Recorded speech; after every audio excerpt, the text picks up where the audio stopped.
अंबर जैदी ने साफ कहा मदरसों के अंदर और मस्जिदों के खुतबों में ये कट्टरवाद सिखाया जाता है। आप बोलिए इस पर, बोलिए जवाद जी, बोलिए। देखिए अब मैं कट्टरवाद मैं कह रहा हूं, अच्छा वारिस जी की भी आवाज आने लगेगी, मैं आप खत्म कर लीजिए, उनके बाद जा रहा हूं। जहां से नाथूराम गोडसे ने कट्टरता सीखी वहां से कट्टरता ज्यादा आ रही है। ये गले कट रहे हैं, ये कट्टरता आपको कम नजर आ रही है। कट्टरता जहां से निकल के आ रही है 16 जून को, 16 जून को कट्टरता कन्हैया का मर्डर अगले दिन गांधी जी की हत्या करने के बाद लोगों ने मिठाइयां बांटी, जश्न करा, उसके बारे में कुछ बोलिएगा। वो कट्टरता और मानसिकता आज भी है जो नाथूराम गोडसे का समर्थन करते हैं, नाथूराम गोडसे की जय का नारा लगाते हैं। वो कौन था? एक-एक करके सर, अब वारिस खान के पास जा रहा हूं। देखिए बहुत देर से सुन रहे हैं आप लोगों को, सुनिए एक चश्मे से जवाद जी, दोनों आंखों से देखना होगा। जवाद जी, मैं बीच में बोलता हूं, मैं जी बोलने लगते हैं। Man ji please. हाँ वारिस जी बोलिए, अब आपकी आवाज आ रही।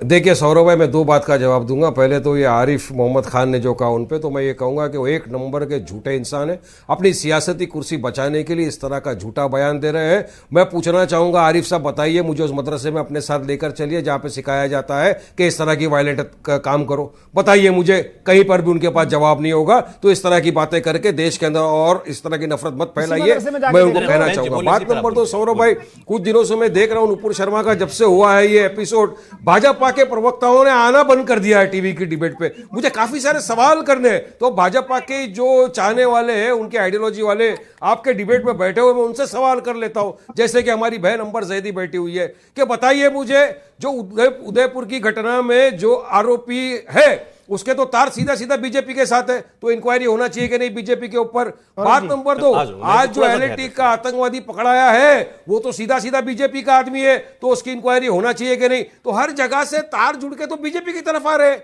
तो उस पर इंक्वायरी होना चाहिए नहीं। बात नंबर 3, उससे महत्वपूर्ण, सुप्रीम कोर्ट ने बोल दिया, सुप्रीम कोर्ट ने कहा नुपुर शर्मा जिम्मेदार है उदयपुर के लिए, और जो देश के अंदर घटनाएं हो रही है उसकी जिम्मेदार नुपुर शर्मा है। तो इंक्वायरी होनी चाहिए नहीं। और नुपुर शर्मा किसकी थी स्पोक्स पर्सन?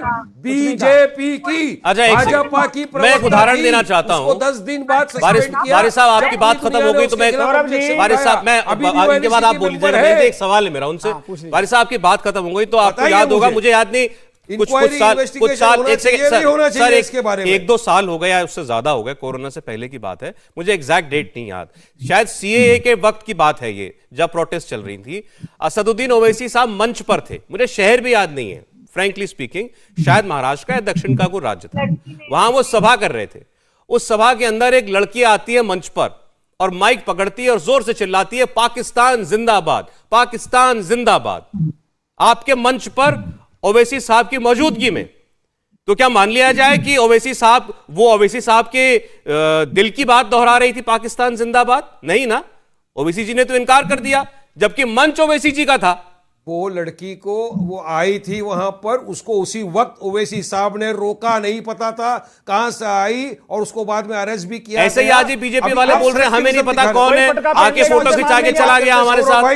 जिस मंच से आप उस मंच की क्यों नहीं बात कर रहे हो जिस मंच से अनाउंस किया था देश के गद्दारों को गोली मारो सालों को? बिल्कुल, फूल माला पहनाओगे भाई? उस मंच की आप देश के गद्दारों को माला पहनाई जाएगी क्या? देश के गद्दार को तो गोली मारी जाएगी। क्यों नहीं बात कर रही? आपने अभी कहा कि इनके तार बीजेपी वालों के साथ जुड़ रहे हैं, मतलब मुझे ये मानने में, देखिए मुझे ये कहने में और मानने में कोई ऐतराज नहीं है कि ये मोहम्मद गौस और मोहम्मद रियाज, जिन्होंने कन्हैया लाल का गला काटा, ये बीजेपी की विचारधारा के लोग होंगे, इसीलिए उन्होंने कन्हैया लाल का कत्ल किया।